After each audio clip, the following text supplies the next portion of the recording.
for today. Om Asmadgurubhyo Namaha. Om Namah Paramarishibhyo Namah Paramarishibhyah. Om Namah Paramarishibhyo Namah Paramarishibhyah.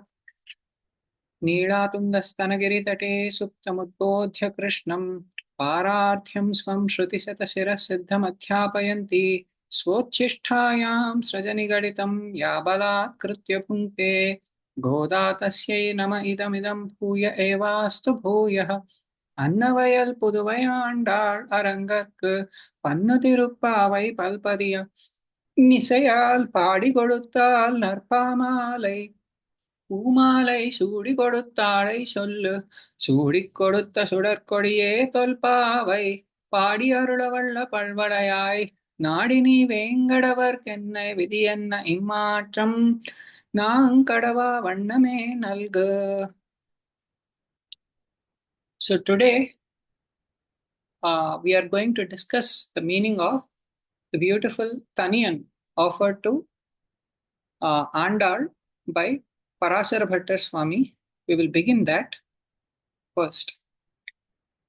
So Parasara Bhattar Swami, on one occasion, he was feeling very saddened because of separation from Paramatma.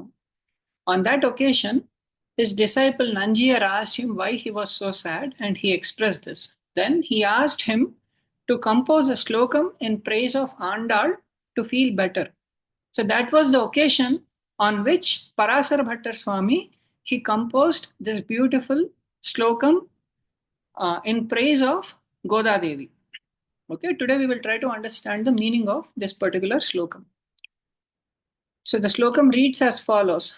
Nila tunga stanagiri thate suptam udbodhya krishnam parardhyam swam shruti shata siras siddham adhyapayanti स्वोच्छिष्ठायां सृज निगलितं या बलात्कृत्य भुङ्क्ते गोदा तस्यै नम idamidam bhuya evastu bhuyah.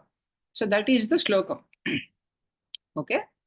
So externally, if we just read this slokam, Parasara Bhattar Swami, he is saying, Goda tasyai nama idamidam bhuya evastu bhuyah. Bhuyah means again. Bhuyaha, bhuyaha, he says, again and again. What does he want to do again and again? He is saying he wants to offer obeisances to Goda Devi again and again. Nama idam idam. So namaskaram he wants to offer again and again to Goda Devi. Okay, Goda tasyai, to that Goda, nama idam idam, this namaskaram I want to offer again and again, he is saying. Why does anybody want to offer obeisances to anybody again and again? So this is an expression of gratitude. As soon as you think of that person, you feel overwhelmed with gratitude that immediately you want to offer namaskarams to such a person. And in some cases, you feel one namaskaram is not sufficient. You want to offer again and again and again and again. That again and again, so to the other person, one namaskaram may be sufficient. But that again and again is an expression of our own gratitude, to what extent we are feeling so grateful. So what is it that Goda Devi did for which Parasara Bhattar Swami had to offer obeisances again and again, that he felt so grateful, and then his saddened mood was immediately gone. Immediately he became joyful just by compiling this sloka. Compiling this sloka means he thought about a few characteristics of Goda Devi that immediately overjoyed him. It brought happiness in him. What are the things that she did? Nila tunga stanagiri thate suptam krishnam udbodhya. That means Nila tungaha stanagiri thate suptam. That means Krishna was sleeping on the chest of Nila Devi. Okay, that Krishna was woken up by Goda Devi. Okay, so someone was sleeping, she went and woke him up. So to that he is offering obeisances. Okay, generally it is not considered a good practice to wake up someone who is sleeping. Okay, unless there is a dharma that dictates it. Okay, generally one who is sleeping, one who is eating should not be disturbed unnecessarily. Okay, so this is Dharma Shastra. So but Goda Devi, she was trying to wake up Krishna. Okay, this Krishna was sleeping on the chest of Nila Devi. Okay, happily he was sleeping and she woke him up. Udbodhya, Krishnam Udbodhya. Then Parardhyam Adhyapayanti. She taught that Krishna, you are meant for somebody else. You are not meant for just sleeping on the chest of Nila Devi. You have some other thing to do. So therefore, she woke him up. Okay. So she taught Adhyapayanti, she taught Parardhyam to Krishna. What is this Parardhyam that she taught to Krishna?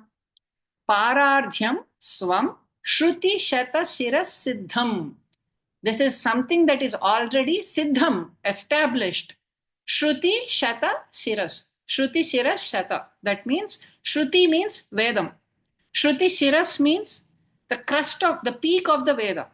Okay, that is the head of the Veda. What is the head of the Veda? It is called Upanishad. Okay, Shruti Shiras means Upanishad. Shruti Shata Shiras means there are hundreds of statements of Upanishads that have already, in all of these statements of Upanishads, this Parardhyam of Krishna has already been established. That is basically what she reminded Krishna. Just like we remind our children or someone, right? It is already 7:30, you have to wake up. Why do we have to remind them? Because they have to go to the school or college or office somewhere, right? So we remind. So as a token of reminder, we try to wake them up. Goda Devi was also trying to remind Krishna of his responsibility. In response to this, she was trying to wake Krishna up. Okay? So this is already something that is established. Just like, at 8 o'clock school begins or office begins is already something established by government or school or office. Similarly, that Krishna is meant for others' sake is already established in the Veda. This is what she taught, okay, to Krishna. She also taught this to all of us, okay, that we are also meant for others' sake, okay. There is a beautiful Subhashitam in Sanskritam, okay. Paropakaraya phalanti vrikshaha, that trees bear fruit for others' sake. Paropakaraya vahanti nadyaha, that means rivers also, they flow for others' sake. Do the rivers drink their own water? No, they don't, right? Similarly, trees don't eat their own fruits, right? Similarly, we don't find one tree eating another tree's fruit also. That also never happens, okay? So every tree, it bears fruit that somebody else eats. So trees are meant for others' sake. Rivers flow for others' sake, okay? Similarly, cows give milk for others' sake. Does any cow drink its own milk? No. Similarly, the Subhashitam says, Paropakarartham idam shariram, that this body is also meant for others' sake. It's not always for my enjoyment that this body is there. Okay? One should not think that every moment I have to enjoy. What is my next enjoyment program? What is my next enjoyment program? This shouldn't be the thought. This thought should be, what is the next service I should do? Because this body is meant for others' sake. Who is that other? It's others' sake does not mean immediately it's for serving this person or that person. Parardhyam. The word para has two meanings. Para means supreme, para means also other. Right? In Telugu also we say para means somebody else. Right? Para also means supreme. So what Shastras or what Upanishads are establishing, that the Jiva is meant for the sake of Paramatma. Similarly, Paramatma is also meant for the sake of Jiva.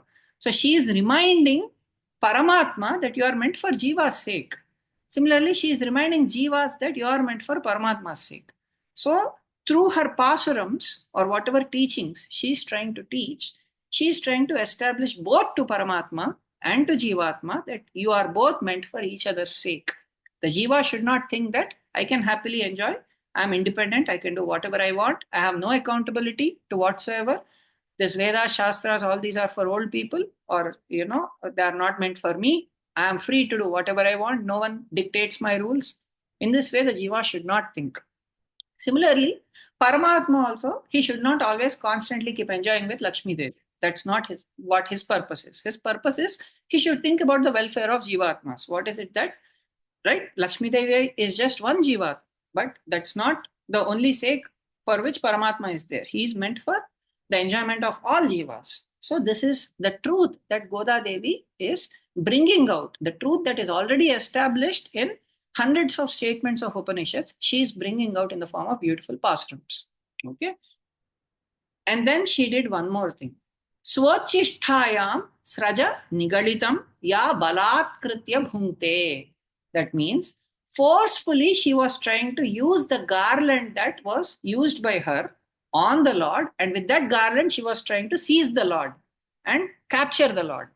Okay, just like one lover would capture another lover using some kind of flower garland or something.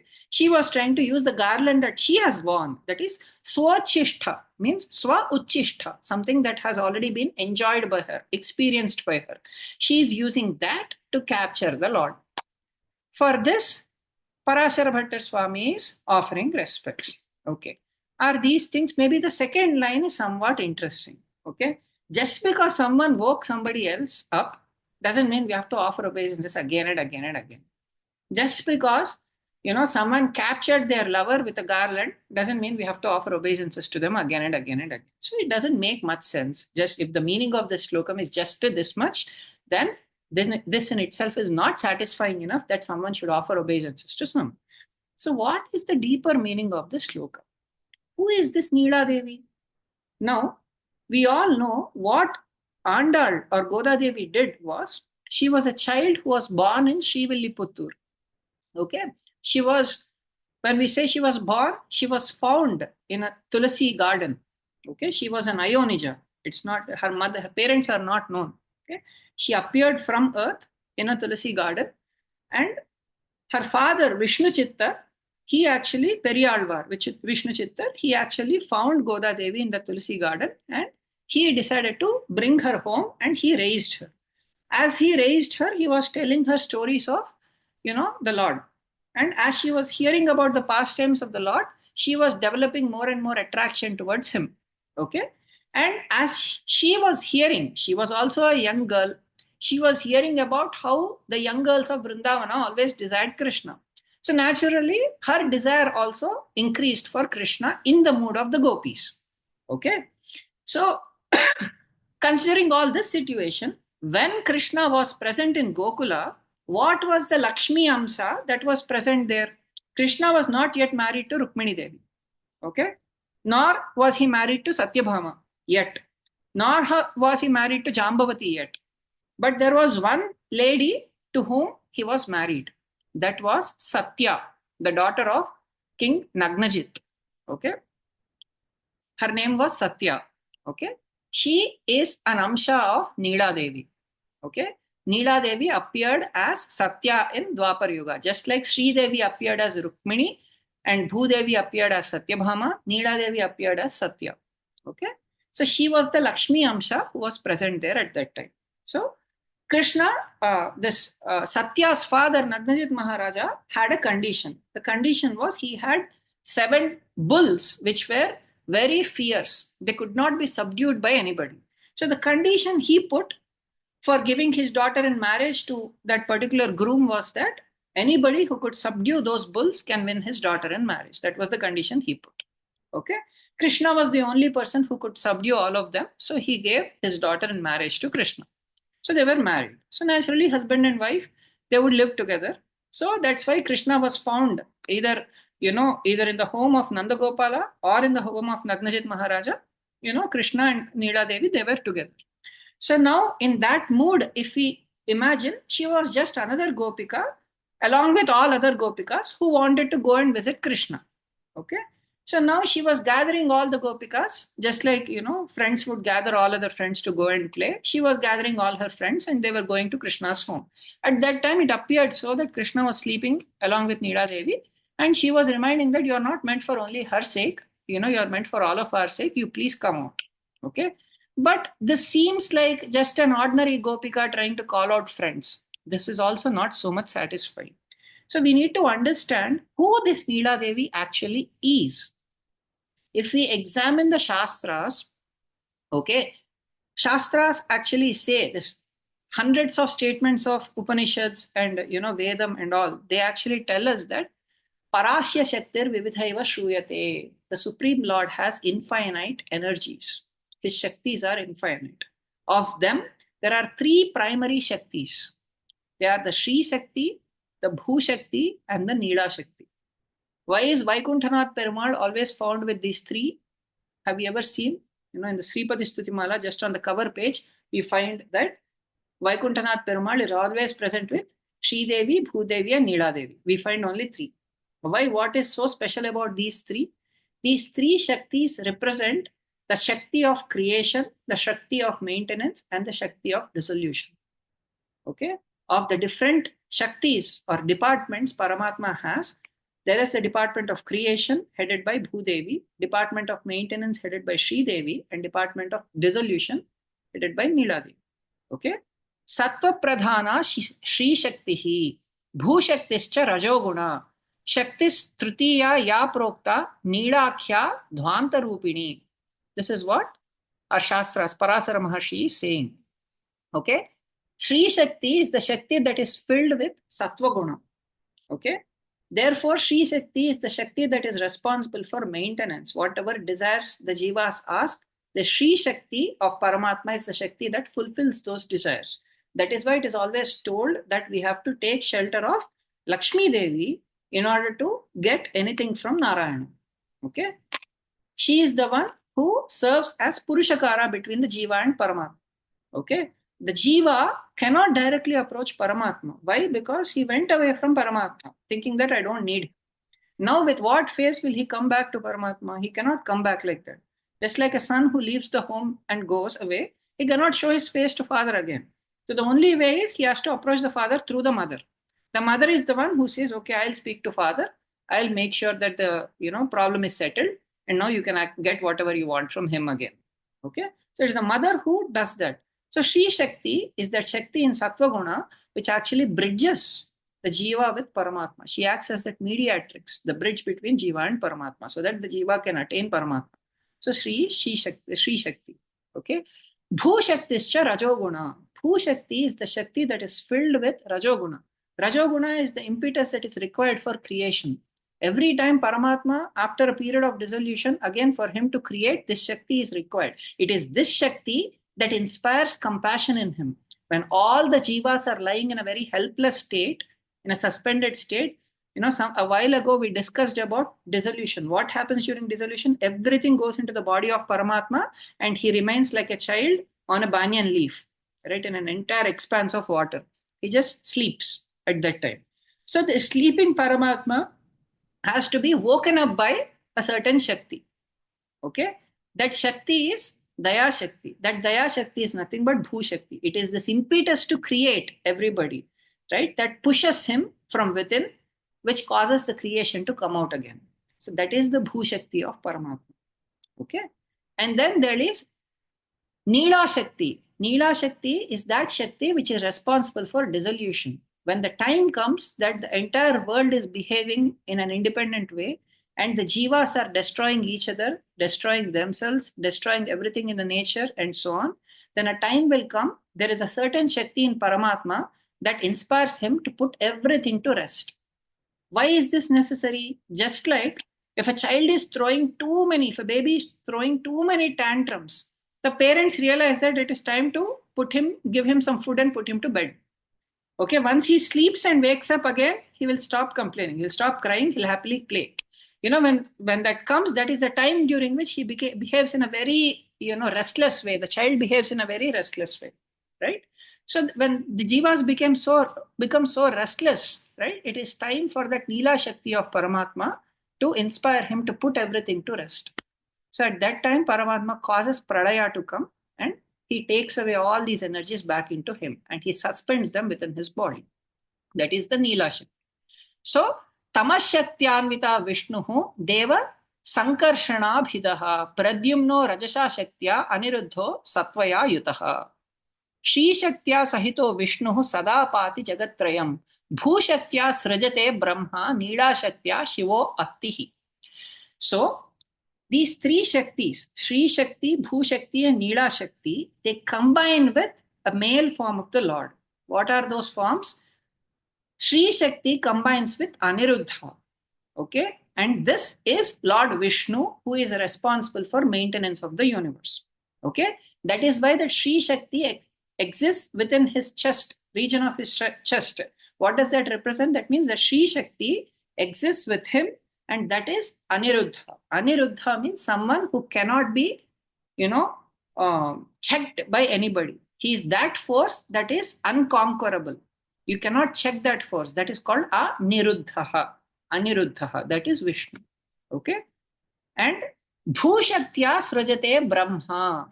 This Bhushakti is the Shakti that comes together. Pradyumno Rajasa Shaktya. That means Pradyumnaha is that form of the Lord who accepts this Bhushakti with him. And that Pradyumna with Bhushakti enters Brahma as his Antaryami. Okay? There is a Jiva called Brahma. Within that Jiva called Brahma, Pradyumna enters along with this Bhushakti. And that is what inspires Brahma to create from within. That is how Brahma causes creation. So Bhushaktiya srujate Brahma. Nila Shakti is the Shakti that is together with Sankarshana. Pradyumna means someone who is effulgent with a lot of light. If we see a pregnant woman, it is said she is pregnant. Pregnant means what? She is completely filled with light. She is filled with something. That is called pregnant. So Brahma is called, the Antaryami of Brahma is called Pradyumna because he is the one who is filled with that desire to create everything. Okay. Similarly, Sankarshanaha is that Antaryami of Rudra. Okay. Narayana, who is the Antaryami of Rudra, who is together with this Nila Shakti, is called Sankarshana. Okay. That Sankarshana means one who attracts everything. It's like a magnet that attracts all the iron filings to it. Right? Samyak Karshati. This is Sankarshana. That is what is present inside Rudra, and he eats away everything. Okay. So this is how creation, maintenance, and destruction happen. Okay. Now this Nila Shakti is the Shakti that is causing everything to dissolve. At that time, everything rests within Paramatma and he sleeps. Now, what is the Shakti that has to awaken Paramatma? No, it is Bhu Shakti that has to awaken Paramatma. Okay. Now, so when everything is remaining like this Bhu Shakti of Paramatma begins to contemplate. What does she contemplate? She thinks Jivas have to attain their goals, dharma, artha, kama, moksha. They have to attain purusharthas. Now they are lying in a very helpless state that they are unable to even wake up. They cannot even function because they don't even have bodies at this point. Okay. So it is that Shakti which becomes compassionate that these Jivas have to attain the purusharthas and therefore they have to be given life again. So therefore Bhu Shakti prays to Paramatma and Paramatma causes creation to happen. Okay. On Bhudevi. So Bhudevi is the mother and Paramatma is the father. On one such occasion, this Bhudevi also, so Bhu Shakti is the Shakti responsible for the Jivas to attain their Purusharthas, Dharma, Artha, Kama, Moksha. So there is one aspect of Bhudevi that thinks very much that Jivas shouldn't be satisfied with just Dharma, Artha, Kama, they also have to attain Moksha. So that aspect of Bhudevi, that is one of the sub-Shaktis of Bhudevi that appears as Goda Devi. Right? Therefore, Goda Devi is an Amsha of Bhudevi. Why does she appear and why does she think so much about moksha? We will try to understand. The Varaha Purana mentions a very beautiful incident. Okay, when Bhumi was submerged in waters, Paramatma lifted Bhudevi in the form of Varaha. And at that time, Bhudevi asked Paramatma, thank you for lifting me. What is it that is beneficial for all Jivas? In this way, the mother of all Jivas asks the father of all Jivas. So at that time, Paramatma explains so many topics to Bhudevi. Right? That is the Purana called Varaha Purana. It is a Satvika Purana. So within Varaha Purana, there is a certain topic. As Paramatma tries to describe about moksham, he tries to describe something very beautiful. Okay? He says, Janato vapi ajanataha jagaretu visalakshi yo me pragayate geyam mama bhaktya vyavasthitaha pramuktaha sarvam samsaran mama lokam cha gacchati. This is what Paramatma says. He says something very interesting. And this is what intrigues Bhudevi. Okay? What does he tell Bhudevi? Janato vapi ajanataha. Knowingly or unknowingly, jagaretu. That means someone remains awake during the time of Brahma Muhurta and yo me pragayate geyam. He who sings about me during Brahma Muhurta, knowingly or unknowingly. Okay. Mama bhaktya vyavasthitaha, filled with a lot of devotion to me. He who sings about me during Brahma Muhurta, knowingly or unknowingly. Okay. consciously or unconsciously. Something MS Subbulakshmi song is playing, he's just singing. That's all. Not that consciously he wants to sing about Paramatma. Okay? Janato piva ajanataha. Then what happens to such a person? So there are certain benefits that are described, that he will first attain the loka of Indra. There he will attain a good form. Rupavan, Gunavan, Shuddhaha, Sarvadharma Bhritam Varaha. That means he becomes nice, gets a beautiful form. He attains so many good qualities. And even within Swarga, in the Indra Loka, he resides for as many letters are there in those songs. Those many letters times 1,000. For those many years, he remains in Swarga and enjoys all kinds of enjoyments. But because one can go to Swarga out of many activities. Someone can give charity and go to heaven and all these things. But the reason for this person going to Swarga is singing about Paramatma, singing about Narayana. That's what he has sung. So that is what gives him a samskara in Swarga, such that even within Swarga, he wants to perform further devotion to Paramatma. And as a result, he doesn't come back to earth again. Okay, generally, Shine Punye Martyalokam Vishanti, right? That means in Swarga, as soon as the Punya becomes Kshina, again he falls down to earth. That is what Shastra says. No matter which lokam the Jiva goes, once the Punya associated with that lokam is exhausted, again he has to fall back to earth. Okay, but Paramatma is saying, Pramukta sarva samsaran mamalokam cha gacchati. This person, he gets the samskaras to perform devotion to Paramatma, and from there he attains my world. Bhudevi becomes shocked. Okay, so the power of singing about Paramatma is such that that can give moksham to that person. So Bhudevi at that moment, she feels inspired that I have to sing about Paramatma and I will give those songs to this world. Let them wake up during Brahma Muhurta and sing these songs. Just by singing these songs, my children will go back to Vaikuntha. What else can be more beneficial? She gets this idea. Okay, and then without telling Paramatma, she continues to ask further questions. But this idea has been there in her mind. So therefore, she appeared as andAl. And she became Goda. What does Goda mean? Go means Kai Gai Shabde. We learned the meaning of Go in Govardhanam. Right? So Shabda means Vedam. Vedam means Vedaisya sarve rahameva vedyaha. Narayana alone is to be known through all the Vedas. She is Goda, the giver of that Narayana to everybody. Right? She gave Narayana in the form of beautiful songs to everybody. She gave the means to attain that Narayana. And therefore, this is one meaning of Goda. There are hundreds of meanings that Acharyas have experienced for this beautiful word. But for today, we are just limiting ourselves to this. So now, Nila tunga giri thate suptam means this Narayana, who was overtaken by this Nila Shakti, he has absorbed all the jivas into him and he's lying nicely on that banyan leaf. Right? Now, the creative impetus within him called Bhu Shakti is the one that inspired him to wake up. So, suptam udbodhya Krishnam. Why is the word Krishna used instead of Narayana here? It's very interesting. In Mahabharata, Bhishma uses the same word. Krishna means, he says that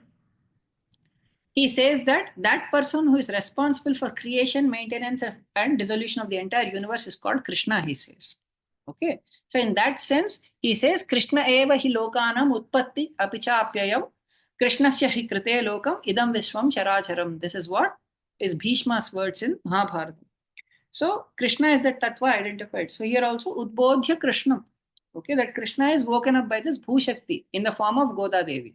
So now it is worth offering obeisances again and again, because if that Bhu Shakti has not inspired that Lord like that, we wouldn't be here today and having these bodies to practice anything, right? So therefore, we should feel grateful that Bhu Devi is the lady who has prayed to Paramatma, because of which we all got bodies.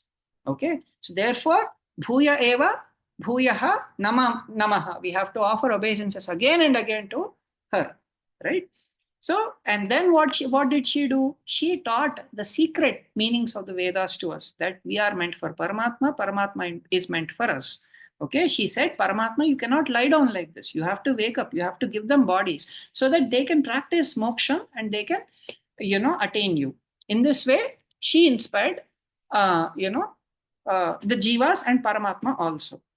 So, and then swochisthayam sraja nigalitam ya balatkritya bhunkte. This is very interesting. So it is said, she offered her Uchishtam to Paramatma, and by that she captured Paramatma. We all know that the Uchishtam that she offered to Paramatma is her garland, right? When we know the story of Goda Devi, every day, he used to, Vishnu Chitta used to make these beautiful garlands. Without his knowledge, she used to wear them on uh, she used to wear them on her. She used to see in a mirror how beautifully she was looking. She used to check whether she was a suitable bride for Paramatma or not, and she used to feel happy and satisfied, and she used to remove and put them back.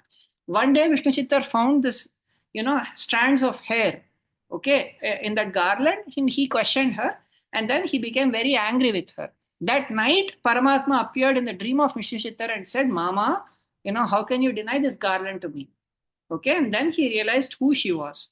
Okay, that's when he said, andAl, you have come to save all of us. Okay, so she gave her Uchishtam to Paramatma. But what does this mean? There is a tattvic meaning of this also. We all have to offer our Uchishtams to Paramatma. What does that mean? With our mind, with our body, and with our words, we try to do so many things. We think about so many things. We speak about so many things, and we act out so many things. Clearly, we know whatever we speak is first of all becoming our Uchishtam because we are tasting it with our mouth and we are then offering it. So the Uchishtams that we have to offer Paramatma are glorifications of Paramatma. Any song we sing in praise of Paramatma has to be experienced by us in our mouth, and that's what we are offering to Paramatma. So it's already becoming our Uchishtam. Okay? Similarly, any action we do, we are experiencing it. The action we are experiencing, we have to offer to Paramatma. So that is the Uchishtam we have to offer to him. Okay? And similarly, what we have to do, any thoughts that we get, we have to think about him, how to serve him constantly, and we have to offer ourselves to him. So when we do this, Jiva, who is independently thinking that he is independent, Jiva is not independent, but he is thinking that he is independent. That person, when he thinks that he is dependent on Paramatma and he offers everything to Paramatma, Paramatma, who is actually independent, becomes dependent on this Jiva and becomes captured within the heart of this Jiva. Okay, that is what this is signifying. That when we offer our thought, speech, and actions to Paramatma, Paramatma becomes captured in our hearts and he becomes sold out to us. Okay, just like he sold himself to Ambarisha, right? When Durvasa Maharshi, he came, right? Sudarshana Chakra was released and he was running to all the worlds to see if anybody would save him. Nobody could save him. And he approached Lord Vishnu also and he said, Sadhavo hridayam mahyam sadhunam hridayanto aham. He said, I am sold out to my bhaktas. I cannot help you. You go and fall at the feet of my bhakta, he alone can help you. This is what he said. So he sells himself completely to his bhaktas. This is what this particular thing is signifying. Okay, that is Svocheshtayam srajanigaditam ya balat kritya bhunte goda tasyai nama idamidam bhuya evastu bhuyaha. This is this beautiful shlokam. Now, we have a few more minutes left. So we will also learn another shlokam. This was offered by Uyakkondar. He offered another Thaniyan to andAl. Okay. What is that Thaniyan? He is saying annavayal pudhuvai andAl. Annavayal pudhuvai means this andAl. Pudhuvai means Srivilliputturu, the place where this andAl was born. What kind of place was this? This was annavayal. Annavayal means it is surrounded by paddy fields with swans. Okay, it had lots of swans in that. Paddy means, annam means, the Veda is saying, annam brahmeti vyajanat. That is, annam means, nothing but Paramatma himself. Okay, so within these paddy fields, it is told that so many swans were moving about in these paddy fields. That is what Srivilliputturu is. A swan represents devotees. Why? Just like a swan is the only bird that can actually separate out water from milk in a mixture of milk and water. Similarly, devotees are the only one who can actually separate Paramatma from all materialistic things. Okay, they are the only one who can separate Paramatma and experience him. Therefore, they are also compared to Hamsas, swans. Okay, so Villiputtur is filled with many such swans. There were so many Bhagavatas in Villiputtur. It is in that Villiputtur that andAl was born. That is annavayal pudhuvai andAl. What did this andAl do? Arangarku, Pannu Thiruppavai Palpadiyam. Arangarku means for Lord Ranganatha. Pannu Thiruppavai, that means very nice set of songs. Thiruppavai was, it was well said, beautifully composed set of songs. Pannu Thiruppavai Palpadiyam. Palpadiyam means set of words, set of songs she has composed. Okay, for whose sake she composed in praise of Ranganatha. Arangarku means the Supreme Lord. In Isayal, Padi Koduttal Narpamalai. In Isayal means in very nice tune she composed. What is the intent of saying very nice tune? That means whatever tune means, beautiful tune is very sweet to our minds. So whatever we may utter doesn't have to be set to a certain raga. Okay, the intent here is it has to be pleasing to hear. It shouldn't be, oh Paramatma, please give me this, Paramatma, please give me that. That is not pleasing to hear. Okay, what is pleasing is how beautifully you have conducted your Vamana avatara, how beautifully you have conducted your Rama avatara. I'm just amazed at seeing your pastimes. When we, out of heart, when we glorify the activities of Paramatma, that is pleasing to hear for him. Then he gives everything we want. We have everything that we want, right? In Isayal, Padi Koduttal, Narpamalai. Narpamalai means Nal Pamalai, means excellent garlands of songs. Pamala. Pamala means this song, garland of songs. Okay, Koduttal means something. Padi Koduttal means something she sang and gave. Okay, this beautiful set of songs she sang and gave. Poomalai Shudi Koduttale Sollu. Pumala means something that she wore. That is Pumala, garland, actual garland she wore. This also she wore and gave to Paramatma. So she did two things. Padi Koduttal, Chudi Koduttal. That means she gave a garland of songs that she experienced and gave, and a garland that she wore and gave.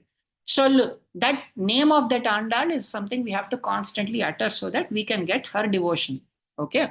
Sudi Kodutta Sudar Kodiye. Sudar Kodiye means she who is like an effulgent creeper.